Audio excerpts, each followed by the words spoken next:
자, 이제는 여러분들 교재 397페이지 펴셔. 397페이지 펴시면 지금까지는 뭘 배웠냐면 계약의 성립에 대해서 봤지. 계약의 성립에 대해서 살펴봤잖아. 다시 한번 성립 요건, 성립 시기 이렇게 하고 요약집 한번 보면 돼. 그리고 교재 보면 막 복잡하니까 여기서 한 문제 나오는데 그걸 막 깊이 나올 수도 없거든. 청불, 승특, 전철이 있다. 그 정도 다 외우면 돼. 그 다음에 성립 시기 그 3개. 그 다음에 이제 계약이 성립이 되면 두 번째는 다시 한번 성효소. 계약이 성립되면 효력을 물어볼 거 아니야. 그래서 우리 민법에서 계약의 효력에 원시적 불능의 효력과 후발적 불능의 효력을 기울이고 있어요. 이렇게. 그래서 지금부터 397페이지에 4번 봤더니 계약 체결상의 과실 책임 나오지. 거기다 오른쪽에 메모를 하셔야 돼. 이 책이 편제가 막 이름을 지 마음대로 붙여놓은 게 있어. 그래서 거기다가 그 4번 계약 체결상의 과실 책임 맨 오른쪽 날개 있잖아. 오른쪽. 차라리 여기다 쓰면 되겠네. 계약 체결상의 과실 책임에다가 지금 왜냐하면 지금 우리가 어디 가고 있는지를 모르잖아. 그래서 메모하시고 1번 계약의 성립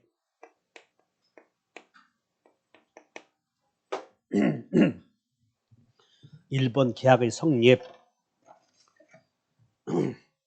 2번 계약의 효력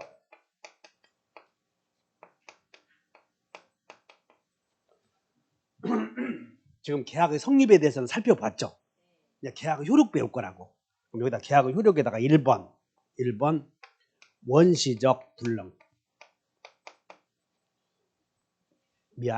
목적의 원시적 불능 목적의 원시적 불능 2번 쌍무계약의 효력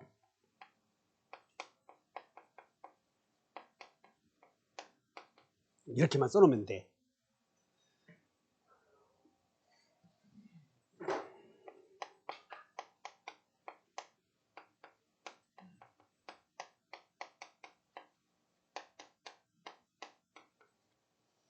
지금 계약의 효력에는 목적이 원시적 불능인 경우를 이제 배울 거고 두 번째는 편무계약을 배워요. 쌍무계약을 배워요. 쌍방의 의무를 부담하는 계약의 효력을 배울 거라고. 그러니까 지금 여러분들은 계약의 효력에 목적의 원시적 불능에서 여기다 메모해봐. 이렇게 해놓고 목적의 원시적 불능에다 메모하시고 계약 체결상의 과실 책임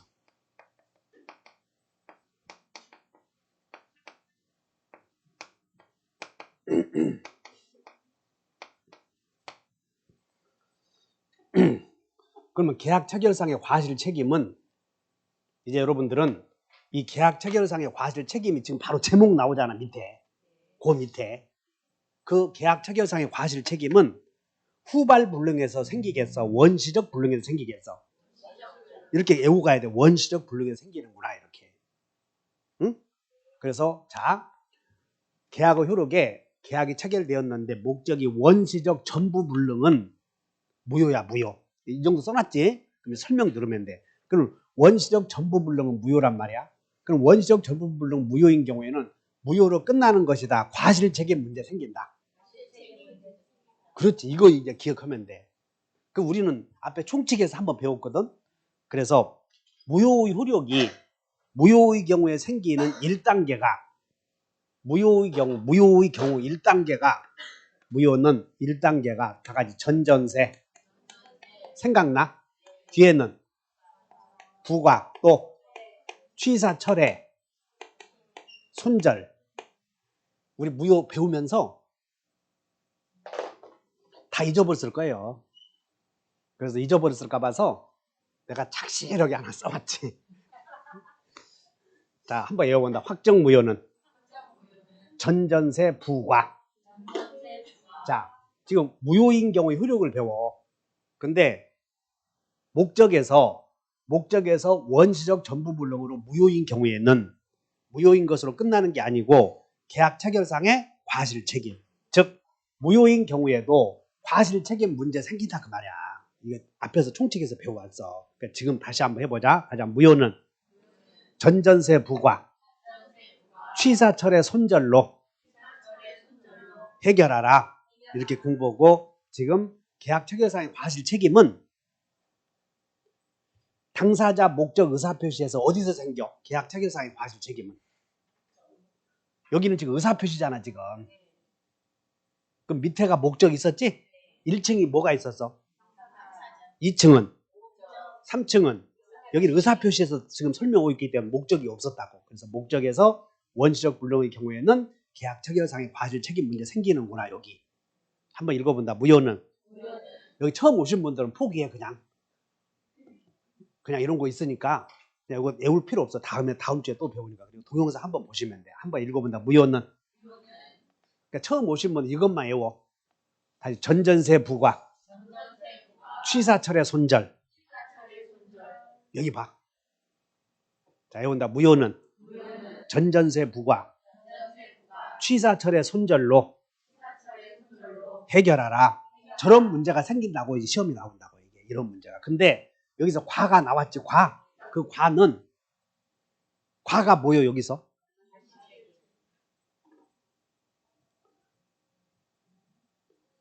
지금 계약의 효력에서 무효 아니냐 지금? 그럼 무효는 무효로 끝내지 말고 일부가 무효이면 전부 무효. 무효행위 전환에 의해서 다른 행위로서 유효가 될 수 있다. 무효인 행위는 추인하여도 유효가 되지 않는다. 이거 쭉 생각해봐. 그리고 무효인 행위에 기해서도 계약 체결상의 과실 책임 문제 생길 수 있다. 이렇게. 동의해? 지금 요거 배운다고. 자, 여기 조문 한번 읽어보시죠. 535조. 535조 1항 목적이 불능한 계약을 체결할 때 시작. 목적이 불능한 계약을. 여기 한번 봐라. 목적이 불능한 계약을 체결했대. 그럼 계약을 체결했는데 목적이 불능이래. 계약이 체결했는데 계약의 내용이 불능이라면 계약을 체결했는데 계약의 내용이 불능이라면 후발 불능이요? 원시적 불능이요? 그 원시적 불능이라는 걸 암시하고 있잖아 지금. 그러면 그 불능을 알았거나 알 수 있었을 자는 상대방이 계약의 유효를 믿었다. 즉 원시적 불능인 경우 계약이 유효라고 믿었대. 원시적 불능인데도 유효라고 믿었다는 얘기는 유효라고 믿었다는 얘기는 유효는 아니다 그 말이야 지금 조문에서. 그래서 이분 손해를 배상해야 된다. 자, 우리는 총칙에서 한번 배웠네. 다 같이 계약 책임. 우리가 이렇게 무슨 책임 나오잖아 지금. 또 한 번 더 써. 요 밑에다가 우측 하단 날개에다가 계약 책임 메모하셔. 계약 책임. 책임에는 여러 가지가 있는데 우리가 배우는 책임은 불법행위 책임 배워요. 계약 책임 배워요. 계약 책임. 첫째, 책임 지는 자. 계약 책임에 대해서 책임을 지는 사람은 과실 있어야 돼. 과실 없어도 괜찮아. 과실 있어야 돼. 과실 있어야 돼. 이렇게 원칙이.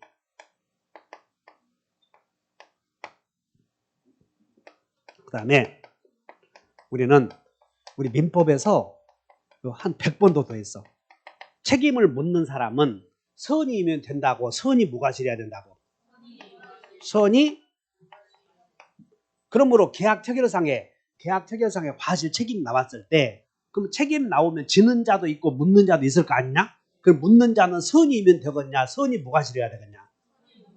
이제 점점 터득해야 돼. 다 같이 표현대리 책임, 무권대리 책임, 매도인의 담보 책임 다 이제 나온다고. 이렇게 책임 나오면 가만히 있으면 65점 맞는다. 진짜요. 가만히 있으면. 그래서 여기서 우리 검단에서 공부하신 분들은 민법은 아무리 어려워도 65점은 맞춰줘 그냥. 근데 학계론이 강사가 못 얻어서 그런 게 아니고 계산 문제를 포기하는 사람들은 45점 맞거든. 계산 문제 포기하는 사람들은 두 문제를 맞춰야 되는데 계산 문제만 나오면 아주 트라우마가 있어서 2는 4도 다 잊어버리는 거예요. 그래서 민법은 65점 맞았는데 45점, 50점 맞으면 떨어지잖아. 그러면 45점, 50점 맞았을 때 우리 학원에서 50점 맞았다면 다른 학원은 30점짜리요. 그래도 홍진성 교수가 잘하니까 이 정도 맞추는 거지. 60점 평균 못 맞았지? 그래서 민법을 75점 맞아야 돼. 우리 학원 공부하시는 분들은. 그럼 75점 맞으려거든 애우는 것이 많아야 돼? 줄어들어야 돼? 아니 줄어들어야 되지. 논리를 세우면. 논리를 세우면 애우는 게 줄어들잖아.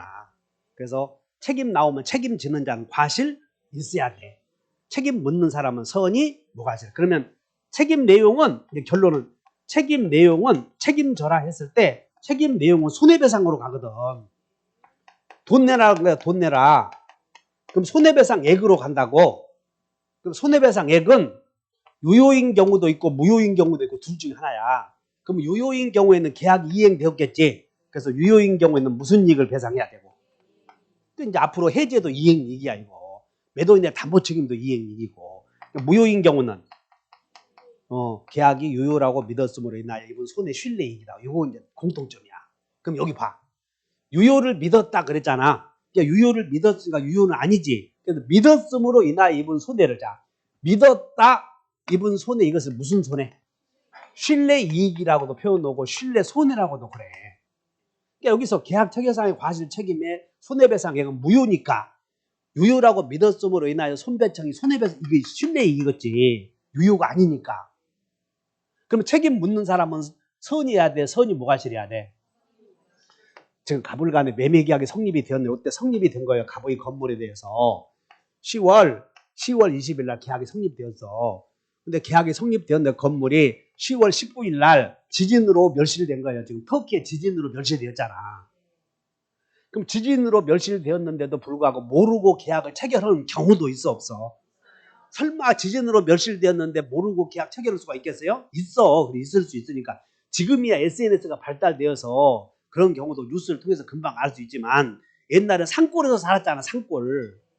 툭 끼우고 발 맞추고 놀던 시절이라 60년대에 만들어 놓은 법이니까 그때를 지금 생각하고 법을 지금 공부하는 거예요. 그리고 법은 최소한의 인간 생활을 기울이는 것이므로 그럴 수 있으면 다 법이 있어야 된단 말이지.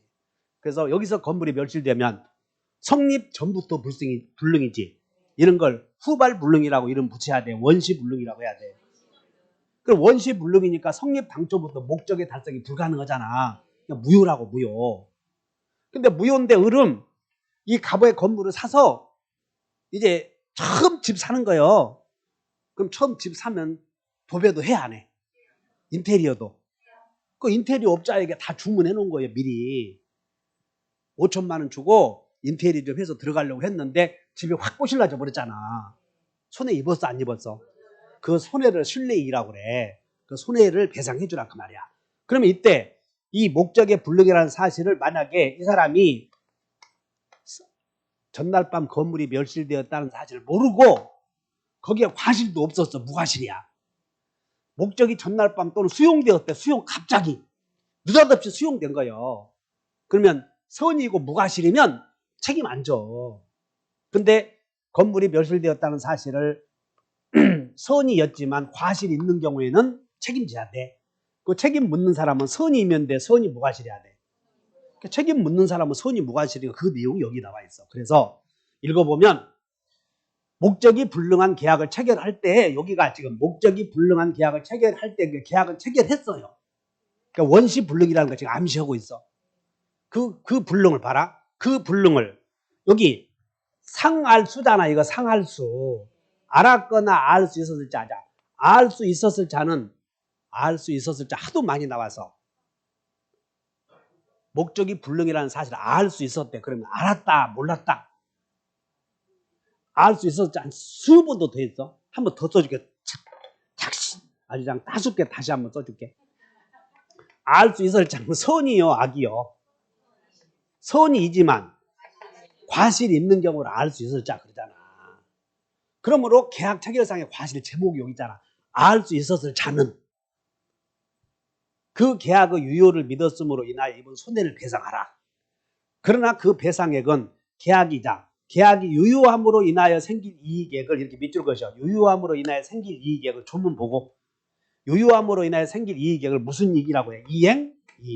이행이익을 넘지 못한다 그래서 2항 전항의 규정은 상대방의 불능을 알았거나 알 수 있을 경우에는 적용하지 않는다. 이 말은 책임을 묻기 위해서는 상대방은 선이 무과실이 한다 써놨잖아. 선이 무과실. 알았거나 알 수 있었을 때는 책임 못 묻는다 써놨잖아. 2항에.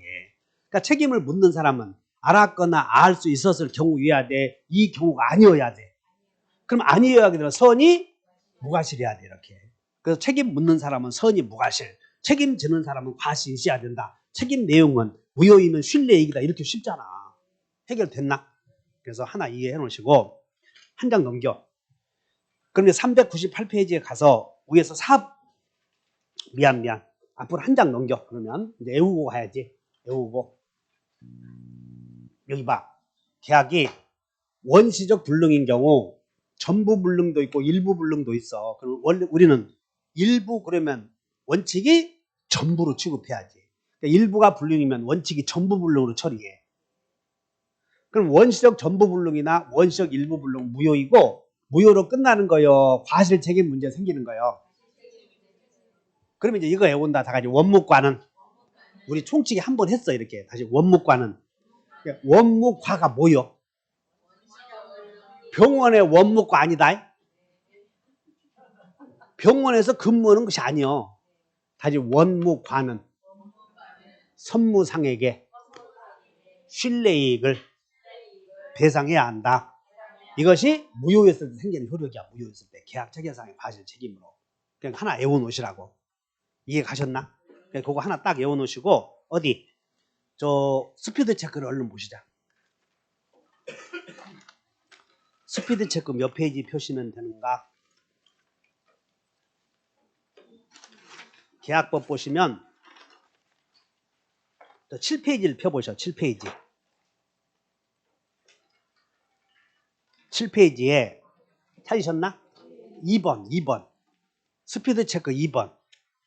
2번 왼쪽에 계약 체결상의 과실 책임 나오죠? 2번 오른쪽에 다 같이 원묵과는 선무상에게 신뢰이익을 배상하라. 이해했나? 그거 하나 읽어놓으면 한 문제 맞히는 거예요. 원묵과는 여기 원묵과는 선무상에게 신뢰이익을 배상하라. 그리고 생각 안 나면 이 논리 아까 있었잖아. 논리 요거. 논리. 과실 책임이다. 무과실 책임이다. 책임의 내용은 유효는 이행이익이다. 무효는 신뢰이익이다. 설명해 주었으니까 동영상 한번 보셔. 그리고 동영상 보다가 막 넘어갈 것 같으면 정지시켜놓고 카메라를 찍어. 그리고 노트에다 필기해 보시고 자꾸 반복해야 되는 거예요. 한 개 손가락도 깜짝 않고. 동영상 볼 때는 벌떡 일어나서 인사하고 봐야 되는 거. 책상에다 누워서 다리 쭉 펼치고 버리장머리 없이 교수님 강의하는데 막 벌떡 일어나서 깨끗이 세수하고 양치질 깨끗이 하고 입이 깨끗해야 공부를 잘해. 그 과자 먹던 거 커피 먹던 거 더럽게 냄새 나는 거 하지 말고 입이 개운해야 공부가 잘 되거든. 양치질하고 일어나서 머리는 안 감아도 돼. 깨끗이 일어나서 인사하고 교수님 잘 주무셨어요? 저 공부 시작합니다. 시작해야지. 겸손한 마음으로. 입에서 속도 이런 거 하지 마라. 입에서 속도 배속 그거 좋은 게 아니라고. 그런 공부는 별로 도움이 안 돼. 자, 이해하셨나? 그래서 계약 체결상의 과실 책임은 자 여기 계약 체결상의 과실 책임은 원시적 불능에서 생겨 후발 불능에서 생겨. 그러지. 이제 그러면 이제 후발 불능 배우겠지. 그래서 여러분들 책에 398페이지에 그 양가로 4번 봤더니 계약 체결 준비 단계에서 나오나? 거기 밑줄 그어봐. 계약 체결 준비 단계. 그러니까 거기는 계약 체결 준비 단계는 메모하셔. 계약 체결 준비 단계는 체결된 거예요, 안 된 거요? 안 됐잖아. 지금 안 됐어. 그러니까 거기는 계약 체결 준비 단계이므로 무효요, 무효가 아니야. 그러니까 무효가 아니니까 이런 문제 안 생긴다 그 말이야. 그래서 여러분 시험 문제 나오면 계약 체결상의 과실 책임 무효일 때 생겨. 무효일 때. 그것도 원시적 불능으로. 그러므로 계약 체결 준비 단계에서 어떤 문제가 생겼으면 계약 체결상의 과실 책임을 적용한다. 그럼 틀렸어 이런 것들이. 그러니까 그건 안 봐도 되고.